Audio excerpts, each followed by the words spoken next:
asalaamaaleykum yéen mbokk internet yi nga xamante ni yéen a baaxul si seen chaîne Lion SN tey la ñu dikk ak yéen ci xibaar yu yees ñaale ci li jot a xew ci diggante Adji Sarr ak Ousmane Sonko muy confrontation bi doon am tey foofee ca bureau doyen des juges di Maham Diallo ñoom nag ginnaaw ba nga xamante ni egsi nañu foofee ca tribunal ba rek ba tàmbali li nga xamante ni moo di confrontation bi Maître El Hadji Diouf nag dafa daal di interpellé kii di Ousmane Sonko ci ginnaaw gi rek la ko Ousmane Sonko tontu daal di koy xamal ne ko man du ma tontu benn avocat boo xamante ni dañ koo condamné définitivement ci lu ñeel wàllum agression sexuelle waaye li mu jàpp yi mooy Ousmane Sonko moom Maître El Hadji Diouf rek ne ko yow waroo woon sax taxaw ci baro bi naan da ngay plaider ndax yow amoo fi place.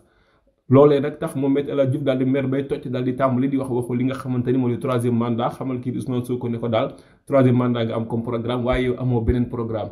waaye ba mu ca noppee kii di doyen des juges moom daal di interpellé Adji Sarr daal ne ko waaye yow Adji Sarr li nga wax ci PV yi bokkul ak li nga xamante ni moom ngay wax fii nii waaye Adji Sarr li mu ko ci tege rek mooy li ngeen def baax na loolu rek la ko tontu moom doyen des juges. ca gannaaw ga nag kii di maître Bamba Cissé daal di jël daal di xamal kii di Adji Sarr ne ko yow li nga doon wax ci presse bi yëpp saa yi buñ la déggee nga génn di attaqué Ousmane Sonko ak li nga doon wax ci sa ay live ndekete yow boo duggee fii ci tribunal bi yow da ngay daal di muuma dootoo waxati dara. waaye Adji Sarr ba léegi tontuwul moom maître Bamba Cissé nag daal di poursuivre daal di xamal kii di Adji Sarr ne ko yaa wax ci sa live ak Khalifa Sall ne yor nga ay preuve ana preuve yi nga xamante ni moom nga doon wax présenté ko juge bi bu fekkee ni preuve yooyu dëgg la waaye mu mel ni rek ba tey moom Adji Sarr tontuwul ba léegi maître Bamba Cissé daal di poursuivre daal di koy xamal ni ko rek yow yaa xamle woon ni ci PV bi ne yow Ousmane Sonko dafa jël loxoom daal di koy dugal ci sa gémmiñ bi mu lay sàkku ne ko nag lan moo tax yow kon màttoo Ousmane Sonko bi mu dugalee baaraamam ci sa biir gémmiñ waaye ba léegi tamit Adji Sarr tontuwulee boobu la question. ca gannaaw ga nag moom Adji Sarr daal di xamal maître Bamba Cissé ak yeneen avocat yi nga xamante ne ñuy avocat Ousmane Sonko